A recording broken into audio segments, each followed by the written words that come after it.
rechazo. Entonces, vamos ya concretamente a la definición de un filtro de K constante, ¿sí? Es decir, un filtro de K constante es aquel que en la red de escalera que definimos con anterioridad, Z1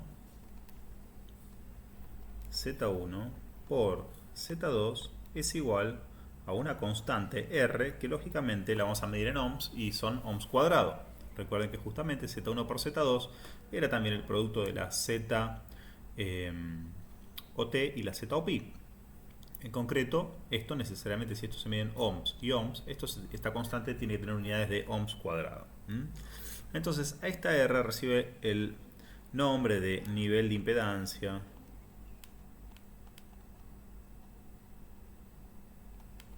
¿sí? La R, no la R cuadrado, nivel de impedancia o constante del filtro. Recuerden que los filtros de K constante justamente honran a esta relación, la relación de que Z1 por Z2, ¿sí? Necesariamente es un número real, y esto ya nos anticipa justamente la naturaleza de estos números complejos, que ciertamente ya adelantamos que son imaginarios. Entonces, seguramente Z1 y Z2 necesariamente tengan que ser de naturaleza opuesta, como ya dijimos. Entonces, creo que a esta altura nadie se sorprendería si nuestra red de escalera Z1 es un capacitor y Z2 es un inductor, ¿sí? Capacitor, inductor y así. Hasta el infinito vamos a llegar justamente a una red de escalera donde tenemos capacitores en serie e inductores en derivación. Esto ciertamente es un filtro pasa-bajo, ¿sí? Un filtro pasa-bajo que vamos a tener una impedancia que va a estar dado por este capacitor en serie y una impedancia en derivación que va a estar dado por este inductor L, ¿sí? Esto, como ya habíamos advertido, permite la definición de dos redes, ¿sí? Una que va a ser una T, que va a ser de esta manera, donde recuerden que justamente la L, el brazo central de la T era justamente la L, mientras que esto era Z1 sobre 2. Dividir la impedancia sobre 2 es equivalente a duplicar la capacidad, ¿sí? Por lo tanto, esto va a ser 2C y 2C. Del mismo modo, como habíamos dicho, íbamos a tener una red pi asociada a la misma red escalera, nada más que en este caso va a estar dada por dos inductores, ¿sí? Dos inductores. Entonces, en este caso, este capacitor va a ser C, ¿sí? Porque justamente es el que tiene que dar origen a esta Z1, y esta L, ¿sí? Esta L va a ser justamente 2L. ¿Por qué? Porque lo que vamos a tener acá es o bien la mitad de la admitancia, en ese caso sigue un poco la misma regla constructiva de la impedancia esta, o bien el doble de la impedancia, como es en este caso, 2L. ¿Okay? Entonces, recordemos que estas dos redes no tienen la misma impedancia. Esto es ZOT, esto es ZOP, ¿sí? Pero sí, obviamente van a tener la misma constante de propagación y las dos van a ser redes pasa-bajo, ¿sí? Si son redes pasa-bajo, ¿sí? Conviene revisar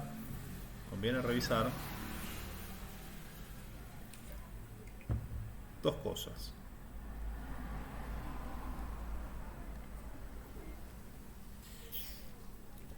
En principio, la definición de Z1 y Z2, ¿sí? Dado que Z1 por Z2 tiene que ser igual a R cuadrado, Z1 ciertamente acá va a ser justamente 1 sobre J omega C. Mientras que ya en régimen armónico, ¿sí? Recordemos que el régimen armónico, es decir, no solemos decir que esto va a ser igual a 1 sobre SC, dado que esto no lo advertimos, pero toda la o equivalente, mejor dicho, es decir, va a ser igual con cierta restricción, obviamente, de que S sea igual a J omega. Es decir, esta relación en el dominio de Laplace ya sabemos que es mucho más poderosa y mucho más completa que la denominación en el dominio de Fourier, en lo que sería el eje J omega y en lo que sería el régimen senoidal armónico. Pero el uso de, como ustedes van a ver en la bibliografía que recomendamos, el uso de la transformada de Laplace ni siquiera estaba generalizada en el momento que se elaboró esta teoría. Por lo tanto, no es común usar la variable compleja de Laplace, ¿sí? Así que esto lo vamos a, de alguna forma, dejar un poquito de lado, ¿sí? Lo tacho, pero no porque no sea igual, sino porque simplemente no tiene mucha utilidad acá. Mientras que Z2 va a ser justamente J omega L, ¿sí? Con esta definición de Z1 y Z2, J omega L. Entonces, recordemos que la Z o T estaba dada para qué cosa? Para Z1, Z2 más Z1 cuadrado sobre 4, lo cual es equivalente a Z1, Z2, sacado factor común, de 1 más Z1 sobre 4Z2, ¿sí? En consecuencia, esta factorización que habíamos hecho para justamente entender un poco el comportamiento, esto habíamos dicho que también por la restricción de K constante es igual a R cuadrado, ¿sí? Y nos podría servir para entender un poco más la naturaleza de Z. Por el momento esta factorización no nos va a resultar muy útil y vamos a elegir otra. ¿Por qué? Porque lo que vamos a tratar de hacer acá es de aislar el efecto solamente de una impedancia y el resto, ¿sí? Para llegar a algo así como lo que teníamos, un producto de dos factores dentro del radicando, ¿sí? En este caso tenemos Z1 por Z2 que no nos es muy fácil de seguir la naturaleza, dado que justamente es una R cuadrado, es decir, esto es constante para todo el ancho de banda, mientras que todo el asunto está metido acá dentro de este otro factor. Vamos a tratar de alguna forma de llevarlo un poco y un poco, y un poco y un poco me refiero a esto. En vez de sacar factor Z1 y Z2, vamos a sacar factor solo Z1, y fíjense que esto nos va a quedar Z2. Van a ver que esto en la bibliografía se hace mucho, a veces van a usar esta factorización, después van a cambiar y van a usar esta que les voy a mostrar ahora, Z1 por Z2 más Z1 sobre 4, ¿sí? Pero fíjense que siempre es un poco la misma impedancia característica, nada más que la factorizamos de otra forma. ¿Por qué esta es interesante? Porque esta nos permite lo siguiente: si nosotros analizamos la reactancia, ¿sí? Y analizamos el comportamiento de ambos factores, en este caso, uno de los factores, fíjense que es Z1, y Z1 está clarísimo que es una impedancia reactiva, es decir, si lo pintamos en azul, sus singularidades, vemos que claramente tenemos un polo, es decir, esto vendría a ser básicamente el comportamiento reactivo en función de la frecuencia. ¿Ok? Entonces, esto es uno de esos planos que solemos hacer para síntesis de excitación o síntesis de funciones de excitación, donde pintamos las singularidades nada más. Bueno, entonces vamos a tratar de seguir un poco cómo varía la función de reactancia, ¿sí? Sobre el eje J omega. Entonces fíjense, tenemos un polo en el origen, ¿sí? Un polo en el origen dado justamente por esta omega, y lo que vamos a tener el comportamiento para alta frecuencia va a ser ciertamente un cero, es decir, que nuestro trazo azul va a ser justamente algo de esta forma, asintóticamente se va a ir a cero, mientras que el trazo rojo se lo vamos a dar a este otro factor, que va a ser justamente Z2 sobre Z1 sobre 4. Van a ver que en el scaling, por ejemplo, a esto mismo lo llaman 4Z2 más Z1, es decir, que sacan factor común, denominador común 4, ¿sí? En ese caso, ese 4 lo ponen afuera con el factor azul y simplemente esto es 4 veces más grande, que 4 veces, va a estar amplificado 4 veces, ¿sí? Escalado básicamente. Es decir, no cambia en nada la naturaleza, no cambia nada la singularidad, simplemente tiene una escala de 4. Aún así, no sé por qué el scaling toma esa determinación, pero van a ver que hay muchas factorizaciones y la verdad que esto es absolutamente indistinto a la factorización. ¿Por qué? Porque van a ver que justamente Z1, 4Z, bueno, tal vez es porque es más fácil algebraicamente manejar, ¿no? Porque si uno piensa que esto lo puede pensar como, lo pongo acá, como un cuarto, es decir, como Z1, vamos a poner el azul, Z1 sobre 4, ¿sí? Y en rojo voy a poner 4Z2 más Z1, tal vez es un poco más sencillo, es cierto. tal vez por eso es que lo pusieron. ¿Por qué? Porque esto pasa a ser, si sacamos factor común todo j, esto, fíjense lo siguiente, cuando sacamos, acá tenemos j omega 4L, por el 4 que tenemos acá, más 1 sobre j omega c, correcto. Entonces cuando sacamos denominador común j omega c, o mejor dicho, sacamos factor común j, y esto es menos, esto lo cambiamos de signo, lo que tenemos acá es j, ¿sí? El carácter reactivo que ya teníamos del trazo azul también, y lo vamos a sacar todo factor común j, y lo que vamos a tener acá va a ser omega 4L menos 1 sobre omega c, y esto va a ser igual a j, y acá vamos a tener omega cuadrado 4LC menos 1 sobre omega c, omega por c, ¿ok? Luego, esto lo podemos ordenar un poquito mejor para que quede, ¿de qué forma? Para que quede como omega, si queremos sacamos factor común 4LC, 4LC sobre c, perdemos la c, y acá nos va a quedar omega cuadrado menos 1 sobre 4LC sobre omega. ¿Ok? Y acá vemos claramente, ¿sí? Vemos claramente que vamos a tener un cero simétrico en J omega. Recordemos que esto es J omega, ¿sí? Es decir, vamos a tener un cero en rojo, que ¿dónde va a estar?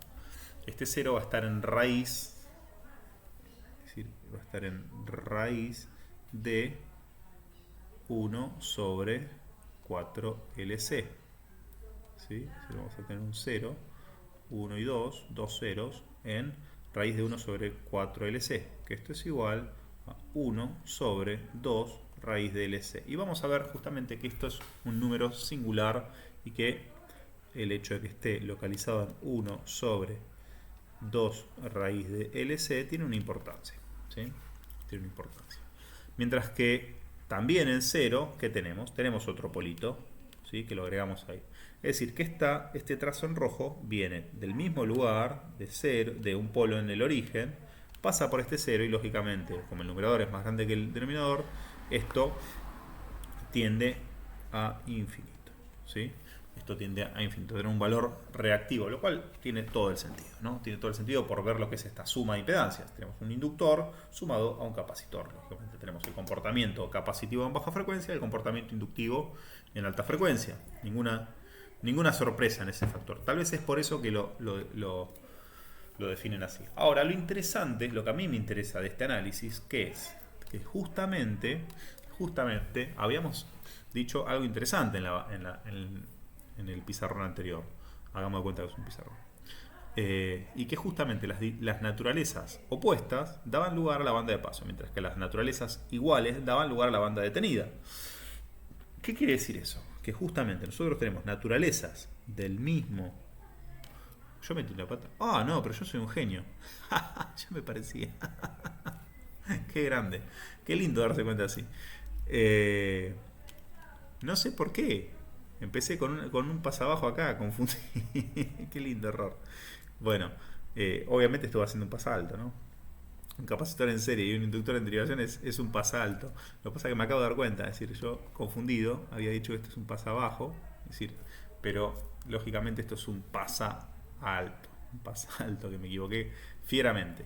Así que de analizar y de ser consistente me doy cuenta ahora que justamente hice toda la presentación para un pasalto, ahora lo vamos a hacer para un pasabajo y vamos a empezar de la forma que suele ser tradicional, pero fíjense que no cambió en nada, es decir, el análisis que hice es perfectamente compatible con lo que vamos a ver en un ratito y van a ver que no cambia en absoluto. Entonces fíjense, misma naturaleza, es decir, misma naturaleza significa que estamos de los reactivos para abajo, es decir, ¿por qué? Pues justamente esto de la naturaleza reactiva es cuando nos vamos al famoso menos Jx, ¿sí? Es el comportamiento capacitivo, es decir, esto es comportamiento capacitivo en ambos factores, lo cual da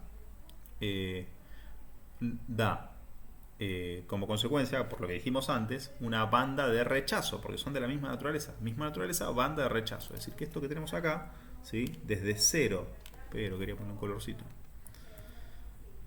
desde 0 hasta esa frecuencia particular, que es 1 sobre 2 raíz de LC, ¿sí?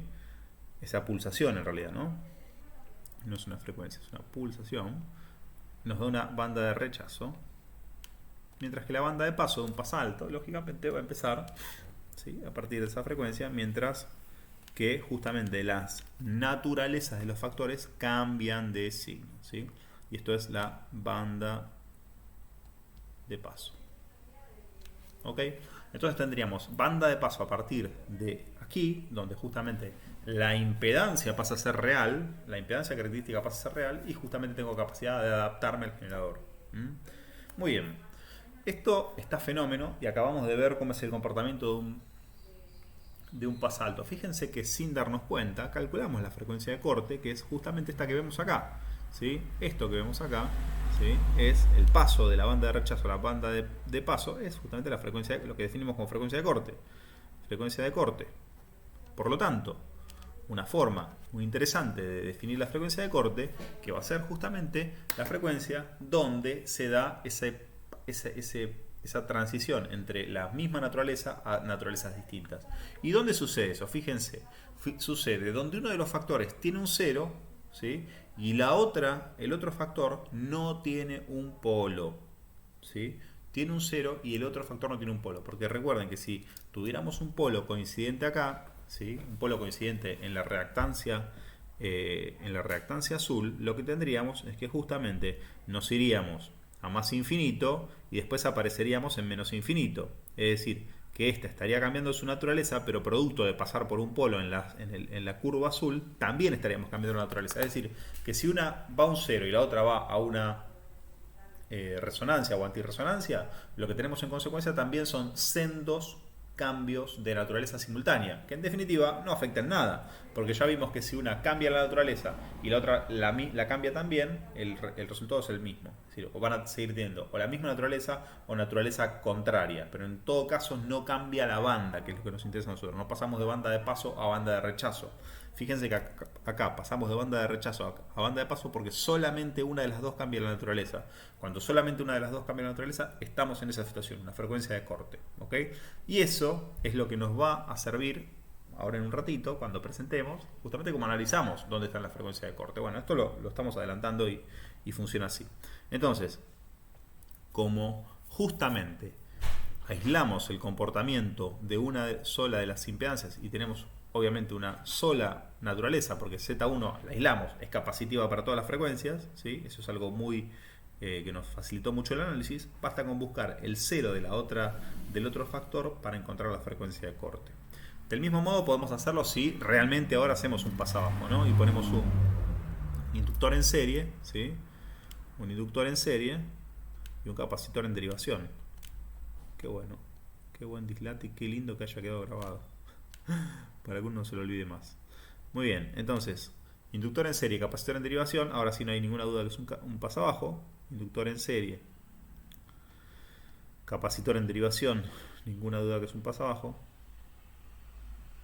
Vamos a ver si lo puedo editar esto. Si lo puedo editar va a quedar gracioso, porque seguramente lo voy a editar. Obviamente voy a intentar editarlo para que quede gracioso. Ahora cuando quede gracioso no van a entender el chiste. Bueno, la cuestión es que me equivoqué y hice todo un análisis y me di cuenta tarde de que había hecho el análisis al revés. Bueno, nada, cosas que no suelen pasar. Entonces, ahora sí hacemos un paso abajo para completar un poco el esquema y van a ver que es exactamente lo mismo, no cambia en absoluto, pero viene bien para entender esta cuestión.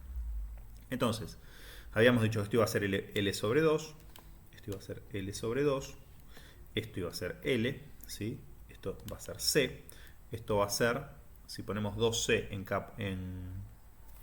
en paralelo, en este caso pueden ser C sobre 2, pero fíjense lo siguiente, C sobre 2. ¿Por qué esto era así? Bueno, esto era así porque o tenemos la mitad de la admitancia, ¿sí?, la mitad de la admitancia, o el doble de la impedancia. El doble de la impedancia conlleva ser la mitad de la capacidad siempre. Así que bueno, estas son las cositas que hay que tener claras para no meter la pata cuando queremos formar las redes. Pero obviamente ambas dan lugar a la misma red escalera, que va a ser L, C, L, C, L, tiqui, tiqui, tiqui.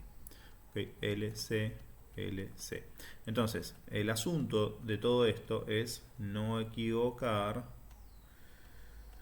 la definición de Z1 y Z2. En este caso, Z1 va a ser un J omega L y Z2 va a ser igual a un menos J, 1 sobre omega C, o lo que es lo mismo, 1 sobre J omega C. ¿Ok? Entonces, fíjense que si vamos por este enfoque, ¿sí? Vamos a ir directamente al esquemita, es decir, aislamos Z1 y dejamos Z2 más Z1 sobre 4, o lo que es lo mismo, 4Z2 más Z1, lo tenemos en el scaling, y lo que vamos a tener es un esquema nuevamente de reactancia, donde vamos a analizar las singularidades, ¿sí? Entonces, vamos a ver, Z1 dijimos que es J omega L. J omega L ya vemos, ¿sí? Si lo hacemos en trazo azul, vamos a escribir nuevamente para completar.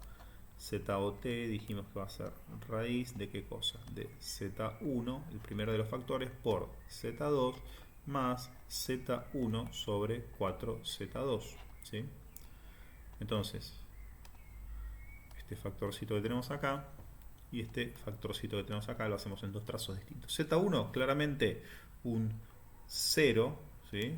Un 0 en el origen y un polo en alta frecuencia, es decir, comportamiento absolutamente inductivo, ¿sí?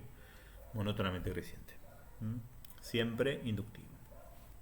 Recuerden que esto es la naturaleza de la reactancia.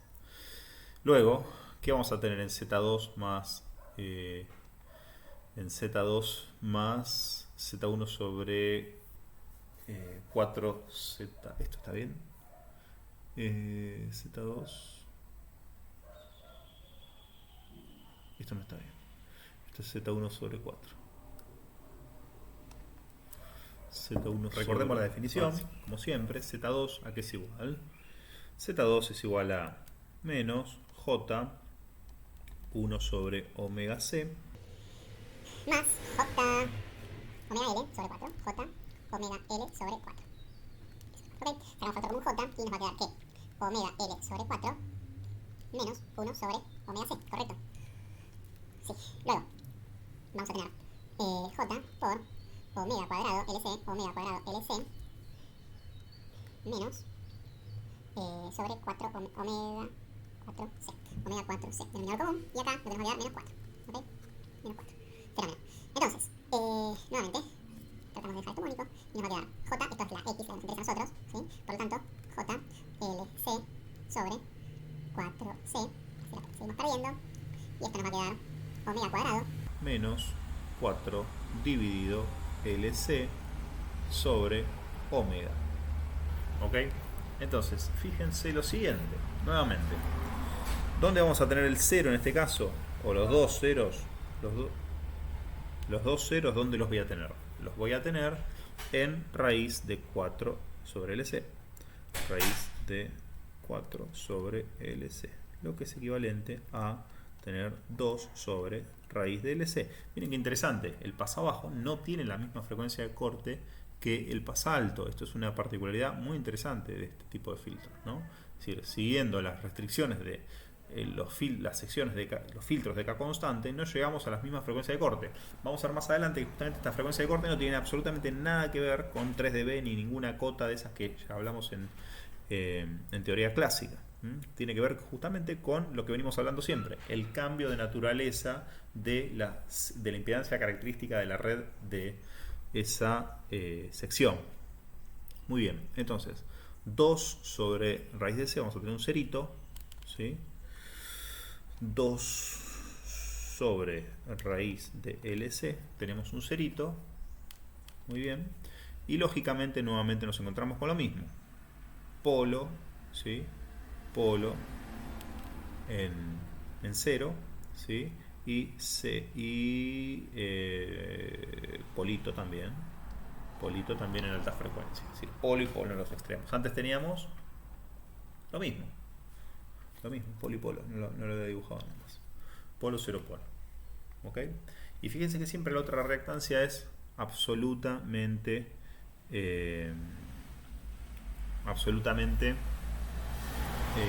creciente, es decir, es absolutamente inductiva, quería decir, perdón. Si esta es siempre de naturaleza inductiva, esta acá fue siempre de naturaleza capacitiva.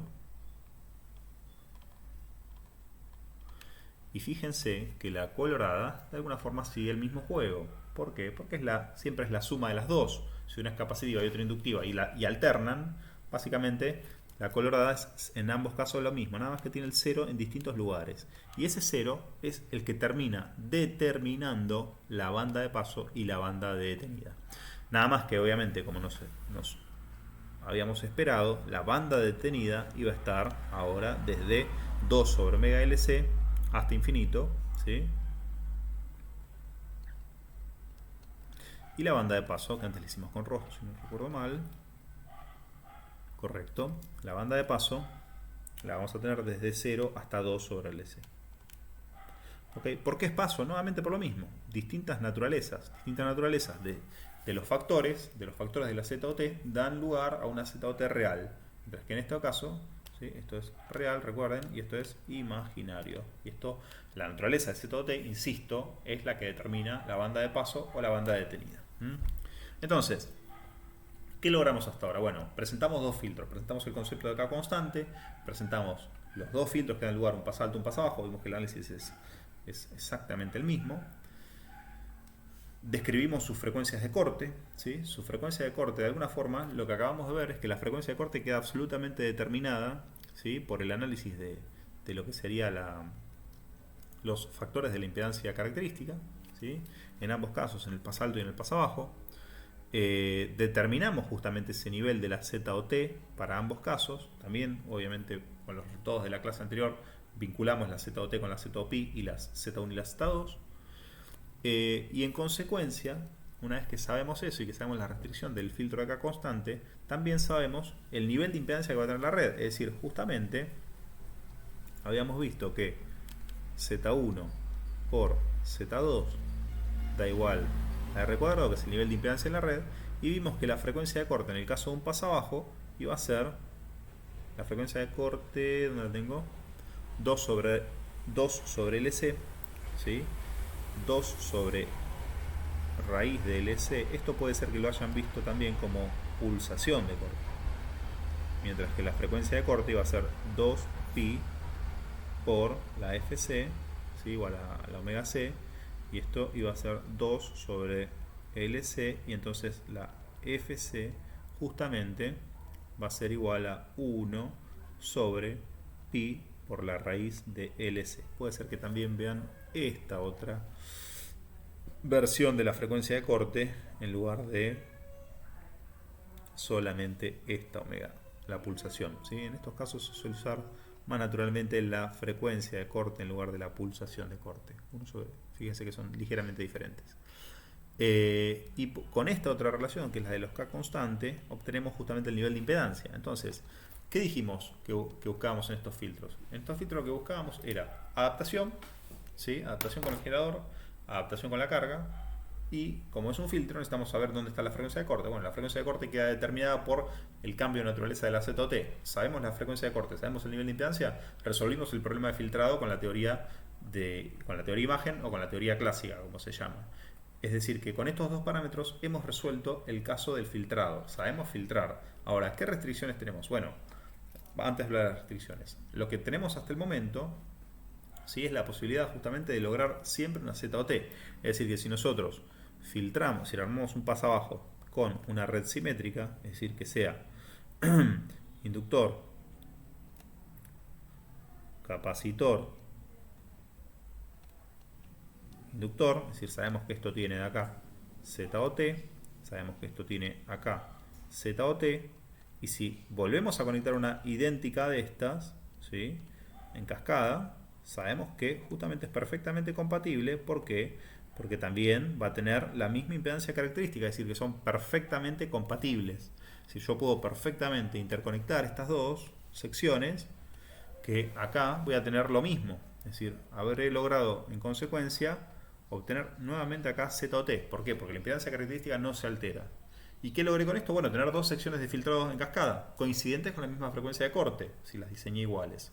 Si las diseño iguales van a tener las mismas zonas, las mismas bandas de transición, de mismas bandas de paso y de rechazo, y en consecuencia son perfectamente compatibles, y en consecuencia, de alguna manera, lo que estoy logrando es que tengan, por ejemplo, como vimos en teoría moderna, podría disminuir el ripple o podría mejorar el roll-off y la atenuación fuera de banda. Sobre esto vamos a discutir un poquito más adelante, pero en principio podría mejorar justamente por cascadear. Es decir, lo que voy a lograr en este tipo de diseños cascadeando, dado que son todas perfectamente compatibles, es mejorar el desempeño del filtro. Si yo cascadeo todas las que quiero y cumplo con la plantilla que a mí me exigen. Ya no tengo especificado una atenuación, no tengo especificado una rotación de fase, no tengo especificado otros parámetros de plantilla como definíamos en teoría moderna. Tengo simplemente especificado nivel de impedancia, frecuencia de corte, nada más, ¿sí? Por el momento, ¿sí? Después vamos a ver cómo perfeccionamos este filtro para darle un poco más de versatilidad. ¿Ok? Pero lo que hay que ser conscientes, ¿sí? De que toda esta teoría funciona muy bien en tanto y en cuanto cumplamos con que RL, ¿sí?